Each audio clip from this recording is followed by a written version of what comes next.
Assalamualaikum warahmatullahi wabarakatuh. Selamat pagi anak-anak ibu semua. Bagaimana kabarnya hari ini? Ibu doakan semoga kalian tetap sehat dan semangat untuk memulai pembelajaran kita pada hari ini. Hari ini sudah kembali hari Senin, jadi kita belajar bahasa Indonesia. Kali ini kita masih belajar tentang teks berita. Ini merupakan pertemuan ketiga kita. Baiklah. Anak-anak ibu, sebelum kita memulai pembelajaran pada hari ini, terlebih dahulu ibu akan mengulang pembelajaran kalian pada minggu lalu, yaitu tentang unsur-unsur berita. Seperti yang sudah kalian ketahui bahwa unsur-unsur berita itu terkandung di dalam 5W tambah 1H, dan kemarin kalian sudah mengerjakan tugas ibu tentang unsur-unsur berita, dan alhamdulillah, kalian dapat menjawabnya dengan baik. Baik, unsur-unsur berita yang pertama itu ada what, apa, kemudian who, when, where, why, dan how. Ini semuanya juga sudah kita pelajari pada minggu lalu.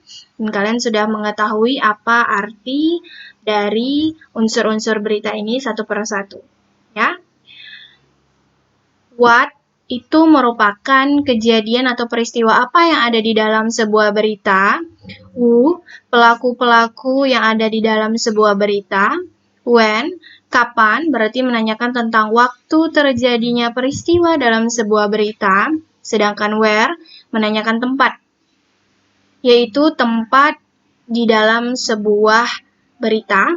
Kemudian why, mengapa, peristiwa atau kejadian dalam sebuah berita bisa terjadi. Kemudian how, ini merupakan kronologis bagaimana kejadian atau sebuah peristiwa dalam sebuah berita dapat terjadi. Nah, ini kalian sudah memahaminya dengan baik pada proses pembelajaran minggu lalu.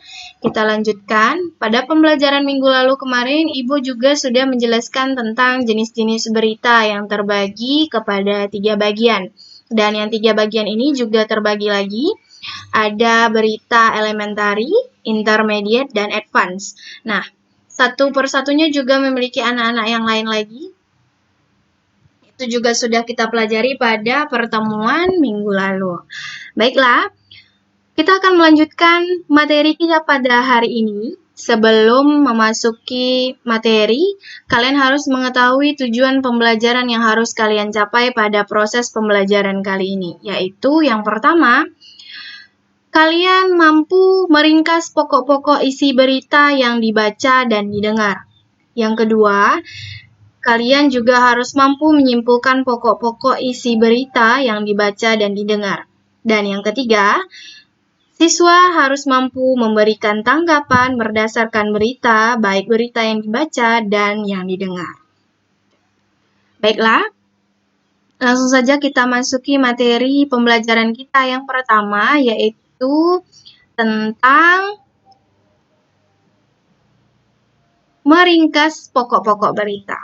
Baik, ini merupakan ringkasan pokok berita.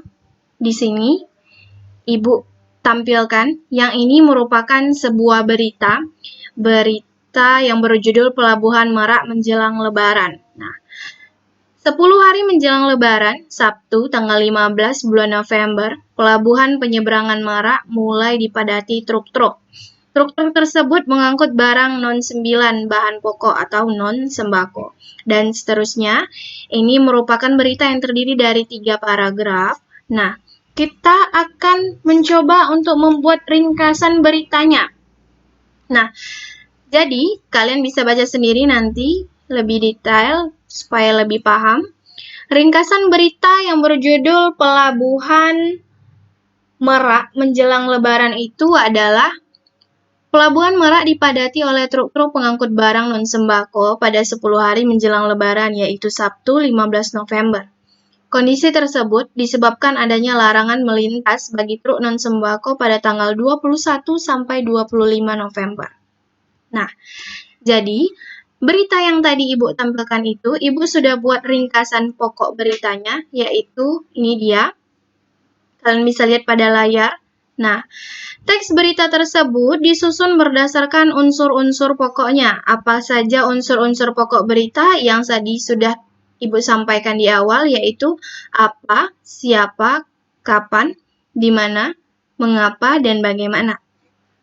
Nah, penting untuk mengetahui unsur-unsur berita, jadi itu akan memudahkan kalian dalam membuat ringkasan berita. Jadi, yang kalian buat ringkasan dari pokok berita tersebut adalah unsur-unsur beritanya ini.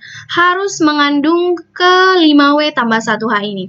Apanya, siapa, kapan, di mana, mengapa, dan bagaimana harus terkandung di dalam ringkasan pokok berita kalian. Nah, ini merupakan contoh cara meringkas yang sudah Ibu buatkan langsung berdasarkan berita tentang Pelabuhan Merak menjelang Lebaran. Dan bisa pahami? Kemudian, yang selanjutnya, materi kita selanjutnya adalah menyimpulkan isi berita. Nah, kita akan mencoba untuk membuat simpulan isi berita. Oke.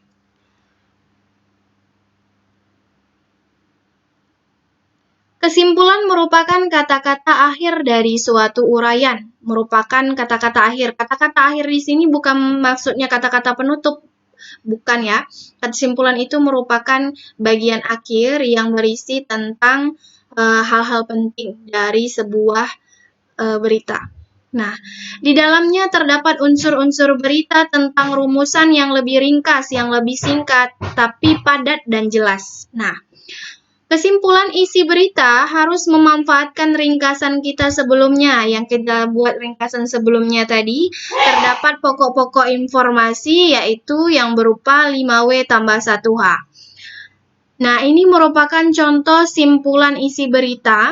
Yang pertama, ini merupakan contoh saja ya, Nak. Berita tersebut menyampaikan informasi tentang padatnya Pelabuhan Merak oleh truk-truk pengangkut barang non-sembako pada 10 hari menjelang Lebaran. Nah, ini merupakan simpulan dari berita yang tadi, berita tentang Pelabuhan Pulau Merak tadi. Kemudian ini merupakan contoh simpulan juga. Berita tersebut menginformasikan pengenalan Pusat Kebudayaan Amerika Serikat di Indonesia oleh Kedutaan Besar Amerika Serikat. Pengenalan dilaksanakan di Pusat Perbelanjaan Pacific Place di Bilangan Senayan, Jakarta Selatan. Nah, ini juga merupakan contoh simpulan sebuah berita. Ibu tidak tampilkan beritanya di sini, tapi bentuk simpulannya itu adalah seperti ini. Mengandung unsur atau pokok-pokok yang kalian tetap harus berpatokan kepada unsur-unsur berita, yaitu 5W tambah 1H. Baik, kita lanjutkan. Yang terakhir adalah bagaimana caranya kalian bisa menanggapi isi berita. Tanggapan terhadap isi berita. Nah, Ibu akan tampilkan beberapa contoh bagaimana cara kalian membuat tanggapan terhadap suatu berita. Sebelumnya, tanggapan itu sendiri merupakan sambutan terhadap suatu ucapan.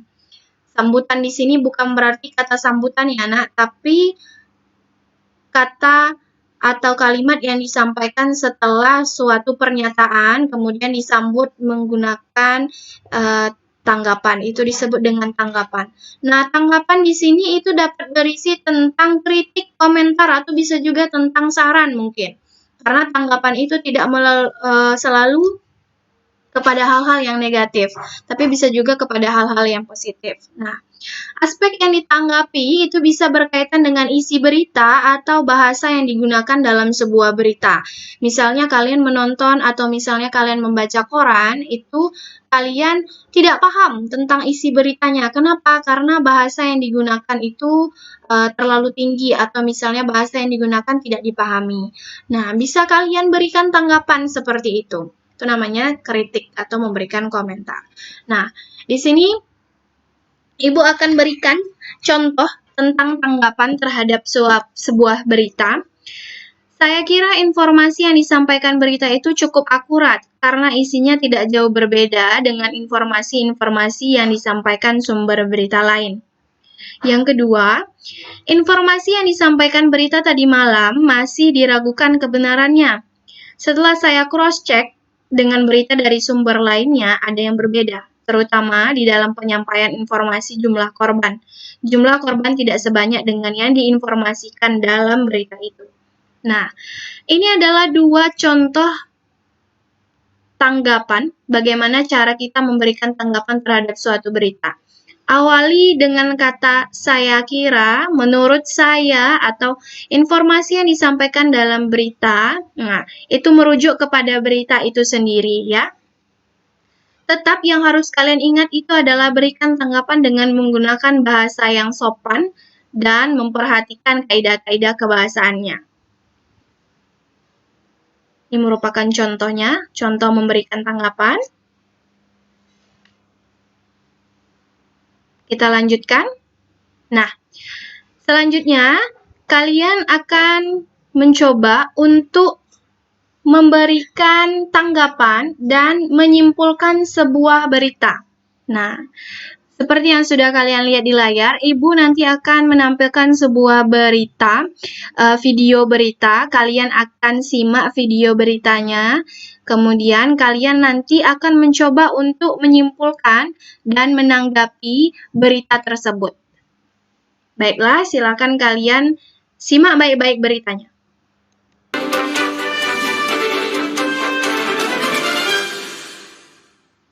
Saudara, jumlah kasus positif COVID-19 di Kota Pekanbaru mengalami penambahan sebanyak 6 orang.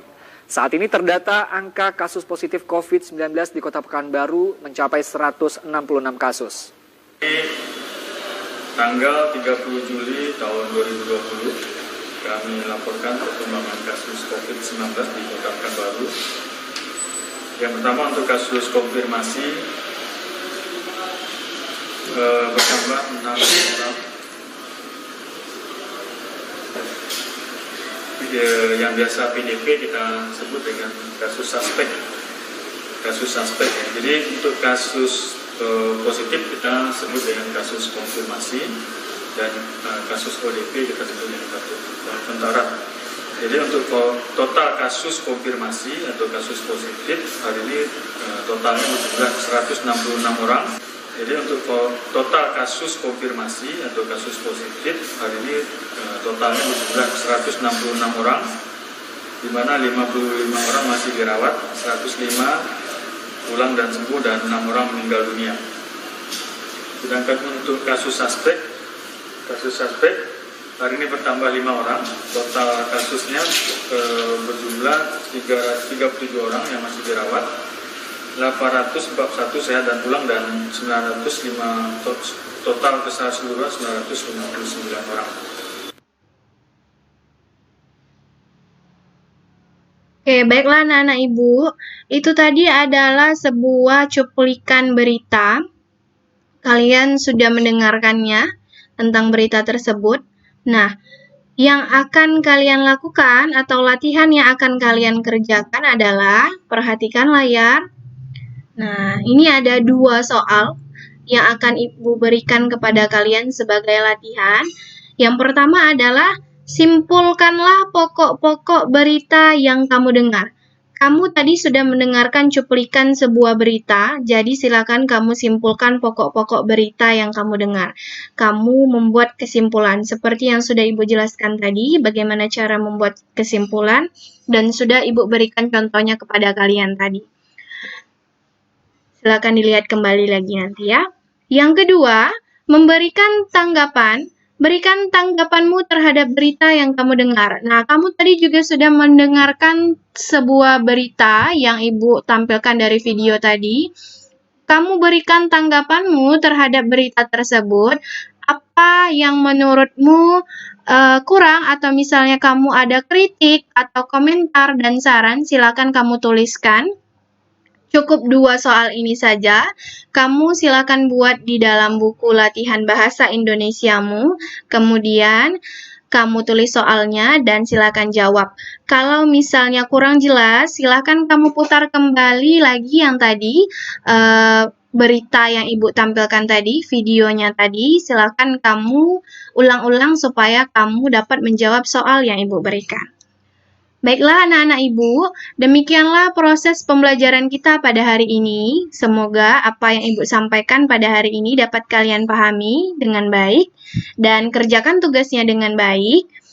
Terima kasih atas perhatiannya. Ibu sudahi. Assalamualaikum warahmatullahi wabarakatuh.